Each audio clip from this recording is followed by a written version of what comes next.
capacités qu'on ne peut même pas imaginer. J'aimerais vous dire, nous sommes à l'époque où la connaissance est en train d'augmenter. Le mot augmenter ici, c'est le verbe augmenter, c'est le verbe rabat. Et rabat se retrouve aussi dans Genèse 3, verset 16, où Dieu dit à la femme, il dit, j'augmenterai la souffrance de ta grossesse. Rabat, tu as des souffrances, mais je vais augmenter cela. Je vais amplifier, je vais augmenter cela en intensité. Tu vas souffrir plus que ce que tu étais censé souffrir. C'est rabat. Rabat augmenté, c'est aussi dans Genèse 7, verset 17, où il est écrit, le déluge fut 40 jours sur la terre. Les eaux crurent, donc croître, les eaux crurent et soulevèrent l'arche et elle s'éleva au-dessus de la terre. L'arche était à un certain niveau. Les eaux se sont tellement amassées, entassées, augmentées, rabat, que l'arche s'est retrouvée à un niveau de sommité. Dis avec moi rabat. Ma prière ce soir, que Dieu puisse rabat la connaissance qui est en toi. Qu'il puisse rabat la connaissance du monde spirituel. Qu'il puisse rabat la connaissance des capacités que tu as. Que Dieu augmente la connaissance des choses aujourd'hui. Voilà pourquoi on le dit à tous les prédicateurs. Aujourd'hui, on ne peut plus prêcher comme on prêchait hier. On ne peut pas passer le temps tous les jours sur Internet en train de chercher quoi prêcher. Écoutez-moi, la génération d'aujourd'hui est connectée à Internet. Si vous empruntez la prédication de quelqu'un, on saura que vous l'avez eu quelque part. Il est temps de revenir en tant que ministre de l'autel au bas des pieds du Seigneur, devant le trône de grâce pour avoir les derniers arrivages du ciel. Même si c'est un message qui ressemble à ce que quelqu'un a prêché, parce que ça peut arriver que la prédication de l'un inspire la prédication de l'autre. Mais même quand tu es inspiré de quelqu'un, on va sentir la fraîcheur, on va sentir la nouveauté, on va sentir que ça vient tout droit de Dieu. C'est une parole réma du moment même, une vérité présente adressée à l'église. Sinon alors les gens mangent des bidorma, comme on dit chez les Quinois, et les gens ont des indigestions spirituelles, ont des diarrhées spirituelles. Parce qu'on ne prend que les prédications d'hier, on les réchauffe un peu, on y met un peu 2-3 nouveaux témoignages et on donne aux gens parce qu'on est fainéant d'aller à la montagne, d'aller à genoux, d'aller assis, d'aller en jeûnant pour chercher Dieu et l'entendre. Aujourd'hui, on a une génération de jeunes qui s'élèvent, ils prêchent fort, ils connaissent la Bible fort, ils lisent des livres forts, ils font des formations en ligne. Si tu ne t'adaptes pas à continuer à écouter Dieu, tu seras dépassé.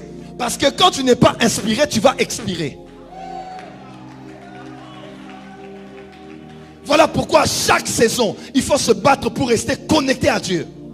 Qu'est-ce que tu dis pour l'église? Et tant que je n'ai pas entendu, je ne prêcherai pas. Je préfère recevoir de lui la parole du moment que de continuer à entretenir les gens sur les choses de temps en temps.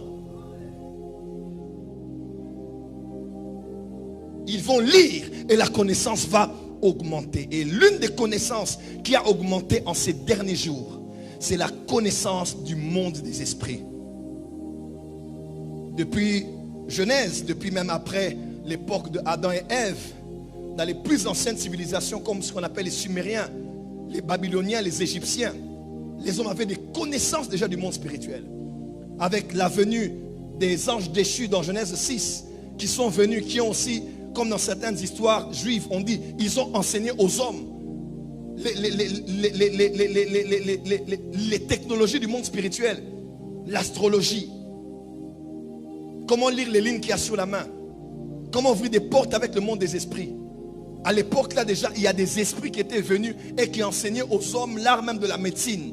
Même les make-up que l'on voit là, ce sont des esprits qui enseignaient ça aux hommes. Il y a eu, même à Cana où les enfants d'Israël devaient entrer, Dieu mettait en garde, il disait, il y a des gens qui pratiquent là-bas la sorcellerie. Il y a des gens qui connaissent la sorcellerie, qui connaissent la magie, qui évoquent les esprits, qui annoncent l'avenir par les esprits qu'il y a auprès des morts. Quand Samuel était près de Saül comme étant son mentor, il avait fait taire la voix de ceux qui travaillaient avec les esprits des morts, au point où il n'en restait qu'une qui était même exilée. Il fallait que Saül, déchu de Dieu, puisse aller chercher cette femme pour invoquer l'esprit de Samuel. Parce que sur toutes ces terres-là, il y a des hommes qui étaient en contact avec des esprits. Et même, n'oubliez pas, Israël sort d'Égypte par la main de Dieu, mais par l'entremise de Moïse. Moïse était un grand prophète. Moïse incarne même la loi de l'Ancien au Nouveau Testament. Il est le seul parmi les deux de l'ancienne alliance aussi avec Élie, qui ont rencontré le Seigneur dans Matthieu chapitre 17. Moïse sort avec Israël. La Bible déclare, Osée 12 verset 14, c'est par un prophète qu'Israël est sorti de l'Égypte, et c'est par un prophète qu'Israël a été gardé, a été chamardé. Toute la nation, plus d'1 million, était protégée parce qu'un prophète était là.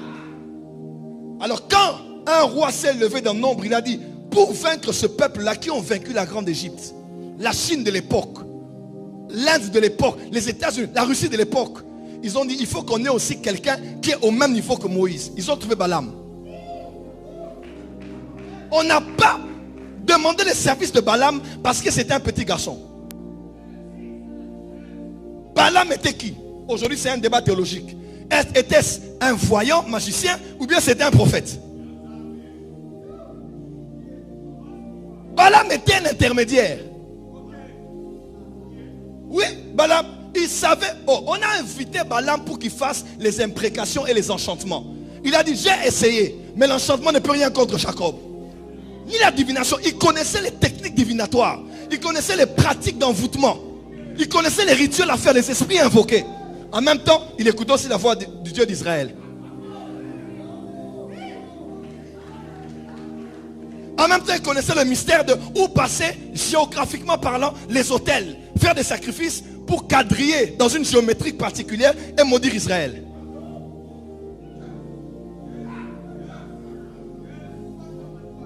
Il veut blaguer comme ça. Allez, l'ange apparaît à l'âne. L'âne s'arrête. Il dit, depuis que je te connais là, je ne t'ai jamais fait désobéir. Mais devant moi là, il y a la mort. Balaam n'était pas un petit enfant. Si des rois se sont mis ensemble pour invoquer quelqu'un et arrêter ce peuple, maudire ce peuple là, il fallait qu'il soit au niveau de Moïse. Au point où on ne cite pas nommément le nom de Moïse dans l'Apocalypse 12, 11, quand on parle des deux témoins. Mais on parle de la doctrine de Balaam dans l'Apocalypse. Même dans 2 Pierre. Il avait un tel impact que son nom a voyagé jusqu'au Nouveau Testament.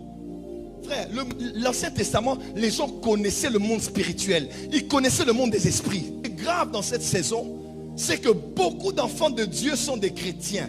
Mais beaucoup d'enfants de Dieu ne sont pas spirituels. La chrétienté n'équivaut pas à la spiritualité. La spiritualité ne sauve pas. Nous sommes sauvés par Jésus-Christ. Par la foi en lui, et nous sommes garantis par rapport à l'éternité. Mais la spiritualité, c'est l'optimisation de ta connaissance, de ton développement, des choses liées aux esprits, en commençant par ton esprit, ou n'importe quel autre esprit avec lequel tu es en contact. Et ça te permet de vivre différemment sur la terre. Voilà pourquoi plusieurs prêtres catholiques sont plus spirituels que plusieurs pasteurs. Parce qu'eux connaissent la doctrine, ils connaissent la loi, ils connaissent ne déplacez pas les bonnes, composez les pères. Mais j'ai vu un pasteur qu'on a bouffé par les sorciers.